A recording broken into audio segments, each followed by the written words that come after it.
मनुष्य का जीवन संवरता है, सुधरता है।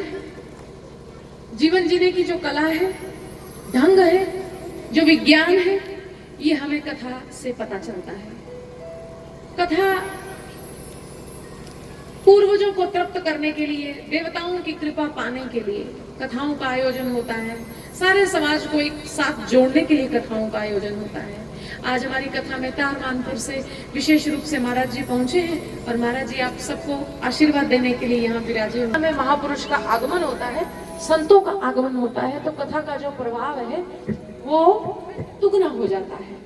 तो आप सब तारचंद निवासी इस कथा को आयोजित कर रहे हैं, आप सभी लोग इस कथा को सुन रहे हैं।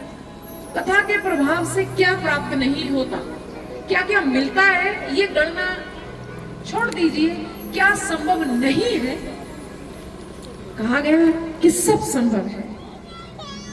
और यूं कहूं कि कलयुग में आज का समय, जिस समय में मनुष्य भोग बुद्धि का हो गया, खाने पीने और जीने में व्यस्त है, ऐसे समय में तो कथा विशेष रूप से जीवन दर्शन को सिखाती है, जीवन दर्शन को बताती है।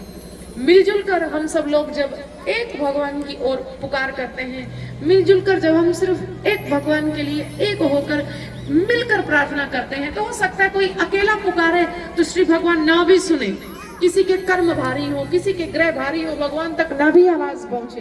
पर जब हम सारे एकजुट होकर एक साथ श्री भगवान को पुकारते हैं ना, तो सब भक्तों की मिलीजुली पुकार जो है वो निश्चित भगवान तक पहुंचती है।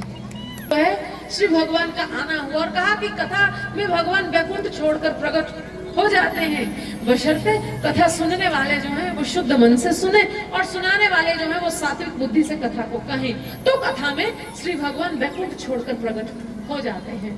तेने मानवी मूर्ति प्रत्यक्षा वर्तते हरे। और कहा कि श्रीमद् भागवत महापुराण की ये जो कथा है ना, इस कथा में भगवान शब्द के रूप में प्रकट होते हैं। वही शब्द हमारे भीतर बैठता है और वही शब्द भीतर बैठकर हमारे भीतर बैठे श्रीमन नारायण को हमारे सामने प्रत्यक्ष कर देता है। ऐसा तो कथा का महात्म्य कहा गया है। इसलिए तड़पे हुए मन, दुखी मन जब कथा को सुनते हैं तो उनको शांति मिलती है, और शांत मन, तृप्त मन, सुखी मन जब कथा को सुनते हैं तो उन्हें श्री भगवान के होने का आभास कथा में बैठकर होता है।